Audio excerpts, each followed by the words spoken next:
Welcome to Business Line's State of the Economy podcast, where you'll find insight, analysis, and the story behind the numbers. Hello and welcome to a new episode of the Business Line's State of Economy podcast. Today, we have with us Mr. Anujesh Dwivedi, partner in Deloitte India's consulting practice. He leads the power, utilities, and renewables sector focus for the South Asia region. With over 2 decades of consulting and industry experience, Anujesh has worked extensively with donor funding agencies, utilities, governments, and regulators in the electricity sector. His experience spans projects across India, USA, Turkey, Armenia, Nepal, Philippines, and Myanmar. Anujesh is focused on advising clients on power sector reforms, covering energy transition, institutional strengthening, capacity building, process improvements, efficiency improvement, introduction of new technology solutions, among others. Today's subject is a very pertinent one. India's searing heat waves are parching lands across northwestern and central India, pushing up power demands to record levels. It's even surpassing the government and industry estimates. Now, Anujesh, with his extensive experience in the sector across geographies, will elaborate and explain to us the current peak demand patterns and trends in India and how the government and the power sector are geared up to meet this consumption. Welcome, Anujesh, to the Business Line State of Economy podcast. Thank you, Rishi. My pleasure being on this call. How are you seeing this India's power demand and consumption scenario at present? See, India's power demand, in contrast to other developing countries, has been growing at a rapid pace. While most of the Western or the developed economies see a very small increase in energy as well as peak demand, maybe in the range of 2 or 3%. India is in a different position. We are seeing a demand increase of at least 5+% for several years now. Typically, this was, if you look at a 10-year period, this used to be around 6%. But in the last 3 years, this has been rising very, very rapidly. And you are aware that the demand increase in the last year particularly was about 12 to 13% vis-a-vis the previous year. Yeah. So in 2023-24, we touched a peak demand of 243 megawatts in the month of September, against which we were able to supply 240 gigawatts. In this year as well, we are again expecting a sharp increase in the peak demand. It is estimated as per the government's estimates, the peak demand in September is likely to be 257 megawatts. However, if you look at the demand that we witnessed yesterday, which was 29th of May 2024, we already touched a peak demand of 246.1 megawatts at 3 p.m., which was in the middle of the daytime heat. And coincidentally, yesterday, even the temperature in New Delhi was recorded as at 53 odd degrees centigrade. Obviously, that is being confirmed by the Met Department, whether that was correct or that was a malfunctioning. But in any case, yesterday was a very hot day, and we already recorded a very high peak demand of 246.1 megawatts, which is the highest that we have seen in the country so far. And this was even higher than the 235 gigawatts that was estimated by the government for May 2024. So yes, you are right. The summer heat and the weather issues are leading to a sharp increase in demand in the country, and we are seeing an increase in peak demand like we have never seen before. Yeah, so it's a very it's a interesting situation where political and atmospheric temperatures both are rising. So power has never been separate from politics. So you are aware of the political economy issues in the electricity sector. Cool. But Anujesh, one thing about this, you'll remember there was a time when we would see peak demands happening either in the morning hours or just in the evening hours. But post-COVID, we are seeing that peak power demand met during the day is somewhere around 2:45 to 2:15 p.m., which also explains that is the time we see. But this time frame, which is 2:45 to 3:15 p.m., I was checking with Grid India data, and almost all the peaks in the day is happening during this time frame. Uh, uh, are you able to explain to your clients what is the reason behind this particular time frame this is happening? I think it's usually a time people are either in offices or traveling to and fro. How do you understand this time frame where this peak demand is happening? See, the peak demand at a national level is an aggregation of what happens in different regions of the country, which is again an aggregation of what happens in different states. Mhm. So looking for a single issue which will drive is tough. But yes, daytime happens to be when there is productive use of energy. Offices are functional, factories are functional, and obviously the heat is driving people to use air conditioner and other devices, driving the peak demand. Whether it happens at 3 p.m. or 2:30 p.m. or slightly earlier than that, I would not think that is very, very material.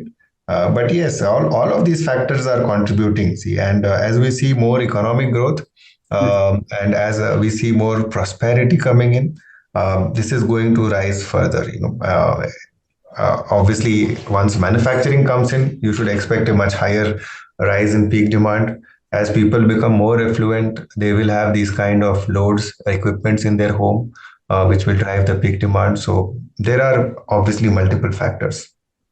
So if you would ask you what are the main factors which are pushing this demand, is it that more aspirational, as Indians become more aspirational and spending power increases, we are shelling out more on ACs, or it's that more industrial demand is growing more rapidly? It's a combination of both the things. It is industrial, commercial growth, more offices, office spaces, malls are coming up. You recently saw, GICs and GCCs are renting most of the commercial properties now. That is a big factor for sure. On the other hand, we know the housing boom that the country is seeing. The real estate demand has gone through the roof, and sale of residential properties is like never seen before in the country. So obviously, these are leading to more and more end use of electricity for cooling. Right. So once we talk about this, the second point, and which almost comes everywhere. Everywhere we talk about what government efforts have been, and like in the past couple of years, you've seen there was a time when the coal supplies or were really stretched, and we were almost staring at a crisis. If you were to put the government's efforts in meeting this power demand and planning for it, what would your thoughts be? See, unlike every other year in the past, we are seeing a lot of action from the government. I'm sure you would have read it in the media, newspapers. And in the last 2, 3 months, we have been witnessing so many, interventions from the government. Earlier, Section 11 direction was given mostly to, coal-based plants only to be available in the summer months to meet the peak demand. Now that has gone out to even gas-based generating stations. You are aware that the maintenance of all the plants has been moved out of summer months. Any plant which wants to go in scheduled maintenance has to do it in outside of the peak season or the summer months, so that the capacity is available for meeting the peak demand. The recent amendment in the LPS rules. Now, Yes. any capacity which is tied up under long-term contract and is unrequisitioned or unscheduled by the buyer, original buyer as per the PPA, has to make itself available in the exchange. Right. Earlier, they could have backed down to that extent and still recovered the fixed demand. But now, to recover the fixed demand, they have to offer that capacity in the market. So yeah, that's a big change. Eventually, a lot more capacity is going to come up in the market and be available for meeting the peak demand. Similarly, on the coal side, also, know that Coal India has ramped up its production capacity substantially. If you look at the growth in amount of coal used in the power sector, there is a sharp growth vis-a-vis past year. So there are a host of measures that are being taken Mhm. to make sure that the peak demand is met. And in the immediate period, a lot of this or this demand has to be entirely met by better coordination, by making capacities available. In a period of 1 or 2 years, we will not be able to add additional thermal capacity, right? So it will require a lot of coordination, and we are seeing efforts from the government. However, the peak demand is really going up, and I was just looking at the National Power Portal. Mhm. You can see that there are plants which have very critical level of coal available at their disposal. So yes, it will require continuous monitoring. Everyone in the sector who are involved in power generation and its scheduling have to be on their toes for this period of time to ensure that we make best use of the capacities we have. So Anujesh, one question that comes here is what is the contribution of renewables? For instance, last year we saw hydropower taking a big hit. It had become a pain point for the government.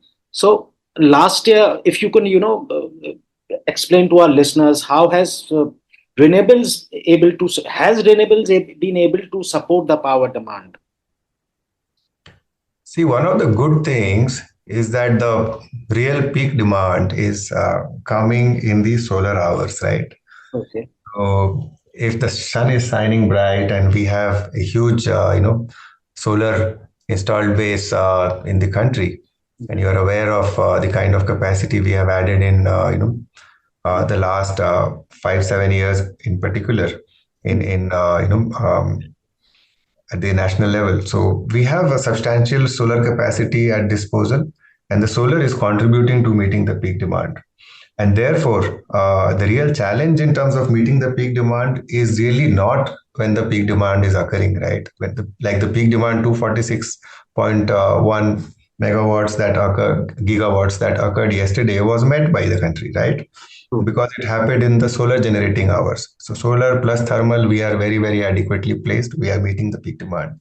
The real challenge comes in the evening hours when the solar capacity is not available. At that time, the thermal PLFs have to go up. You have to really better utilize the hydro capacity that we have in the country. We may also have to go to using the gas-based capacity that we have. So that is where we see a lot of challenge emerging, and better coordination required amongst stakeholders. But in terms of the day peak in the solar hours, we are very very comfortably placed, and therefore we should yeah, one can assume or conclude that the solar is really helping us in meeting the peak demand. I mean that's right. Yesterday I was checking that we get the evening peak power demand met at roughly around 7:15, which is non-solar hours, and it's that point that thermal PLFs rise a bit more for the evening hours. So you have experience across geographies and even developed geographies. If I would ask you, what is India doing right to meet those power demands and enter that developed countries arena? And the second part of this would be, what more does the government or the country needs to do? What would your response be? See, the way peak demand is met is not very different across most of the large countries, large power using countries, whether they are developed or developing. Only difference is that most of the developed countries, they are more reliant on gas-based power. Mhm. You saw what happened in the Ukraine crisis, how dependent some of these European countries were on gas uh, from the region and otherwise, right? So gas is a real source is the source in most of the developed countries for meeting the peak demand. In India, we are relying on another thermal source based on the resources available in India, which happens to be coal. So in that sense, there isn't much difference. Obviously, gas is maybe considered slightly cleaner because of the particulate emissions being lower in gas-based generation. But I would say the carbon footprint of both are not very different. So in that sense, we have a similar, way of meeting the peak demand. One of the good things we are doing is, a lot of innovation in the way RE is being procured.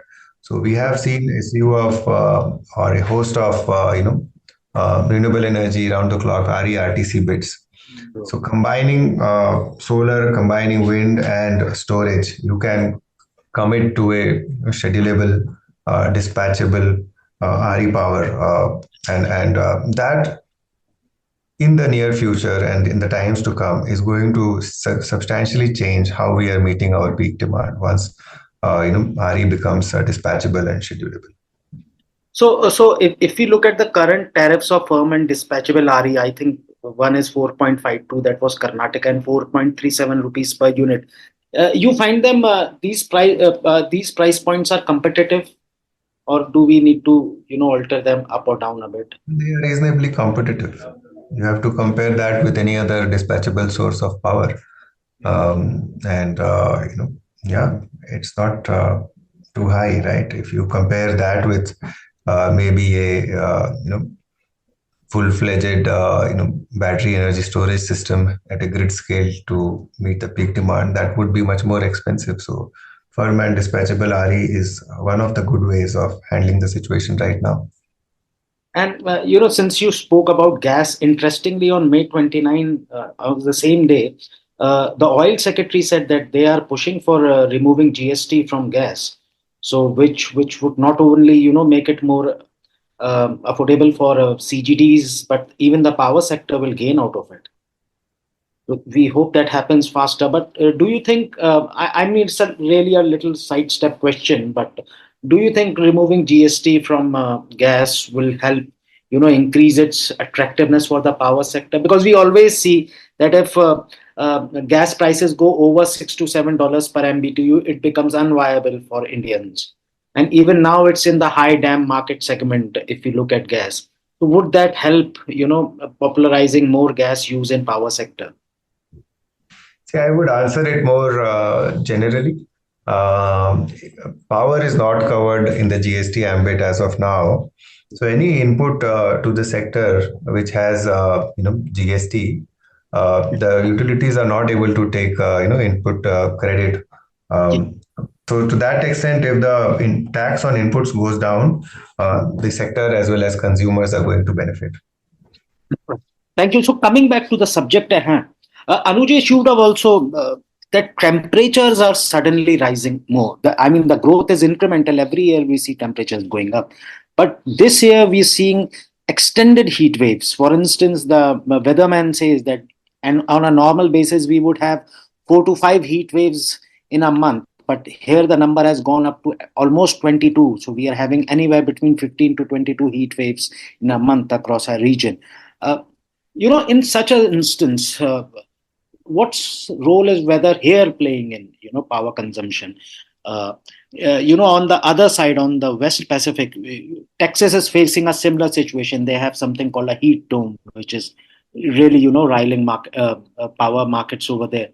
So in all this scenario, how important is weather and power demand forecasting, and where are we in this? Where does India stand at present in forecasting these weather and power demand statistics? See, cooling as well as heating are major demands for major drivers for electricity demand. Mm-hmm. If the weather continues to become more and more extreme, we will see more and more demand or peak demand for electricity rise, whether it is the summer heat or it is the winter cold that becomes extreme. Mm-hmm. Yeah, both are going to severely impact electricity demand. And you saw last year we recorded 243 megawatts in September, This year, in the month of May itself, vis-a-vis the government estimate of 235, we have crossed the actual demand by a substantial margin. We saw 246 megawatt peak demand yesterday. So it is a major factor, and I am not sure whether there is a direct correlation to weather change. But over the last 3 years, we have seen an 8% increase in the peak demand, CAGR, in the peak demand, vis-a-vis the 6% that was being witnessed earlier. So yes, the peak demand is suddenly growing at a faster pace. I assume it is contributed by weather and the climate change, plus the economic growth that we are seeing. But how much from which source is happening, that would be difficult to ascertain as of now. But it's an interesting point I came across day before yesterday. I was speaking to researchers from CEW and IEE, and they were pointing out that urbanization is also playing its role in the sense that more concrete is there, which when heats up in the sun radiates more heat, which leads to feels like temperatures being higher. So which is a very interesting part here. On one hand, we are transitioning from a developing to a developed country. We need more urban centers. More Yeah. people are coming to urban areas. So, Agree. how does one work with all these developments? I know it's a little tricky question for you, but with your experience across developed and developing markets, how does one, work with, growing? You need to urbanize. You need to add more structures. You need to add more structures for your industrial consumption. How does all work together? Are we doing it right? See, development and energy consumption are highly correlated. True. If you look at the industrial revolution era and the period after that, the per capita energy consumption has grown very, very substantially. In India, we are going to or anticipating a rapid economic development of the country, an increase in per capita GDP, and one should expect the per capita energy and electricity consumption to rise consequently. Even now, you see, we are, I would say, less than half of per capita electricity, global average per capita electricity consumption, which is around 2,800 kWh per year per person. Developed countries are around between 10,000 to 15,000 kWh per person per year, right? And we are at close to 1350, 1400 mark. So even coming to the global average is going to substantially change the amount and the way in which electricity is consumed today. And as we get developed, people are going to have better accommodation. They will have want to live in better or more controlled temperature, and all of these are going to drive demand. And we should not forget, in addition to this betterment of life and lifestyle, there will be industrial and infrastructure led demand also, which will add to the national peak demand. Yeah. So one last question before we wrap up. We are seeing more EVs, electric vehicles being adopted. Um, how is that, contributing to power demand? How do you see that going ahead? And second point is, as this artificial intelligence or AI gains more traction, we are seeing a lot of, and it happens in data centers. So data centers start consuming almost two times more power when they're using AI applications. These two, we feel, will substantially contribute to power demand. How do you look at this scenario? Data centers are certainly a major driver for power demand. And one of the good things there is that most of the data centers, or the largest of the data centers, belongs to large corporations which have already pledged their net zero targets. Mhm. So they are adding or planning to add their own captive renewable energy capacity, and that should help meet the demand from data centers through green energy. They will, if they're adding green energy, they will also think of balancing with battery or other sources to ensure the peak demand is met through green or clean sources, right? So data center obviously is a bigger, I would say, influence on or an incremental influence on the peak demand. But because of these corporations pledging to net zero targets, should get addressed. EVs will have the flexibility of being charged in the non-peak hours, right? True. And we will have those policies, frameworks in place where charging of EVs during the peak hours will be not encouraged, or there will be deterrents for doing that. And in any case, we have a large power system in the country. We are the third largest power system, right? And our vehicle footprint itself is, if you look at the per capita number of cars per person in India, it is much less than what you will have in developed countries. So in terms of the impact on grid from EVs, it would be a few percentages. It will not be a very large influence. And that is as per our estimate. Yeah. Thank you, Anujesh. Thank you for, breaking it out simply for us, for our listeners, and, explaining to us the power demands, its implications across sectors. Thank you, and happy to have you. That was a great conversation. Thank you. My pleasure, Rishi. It has been a great opportunity talking to you today.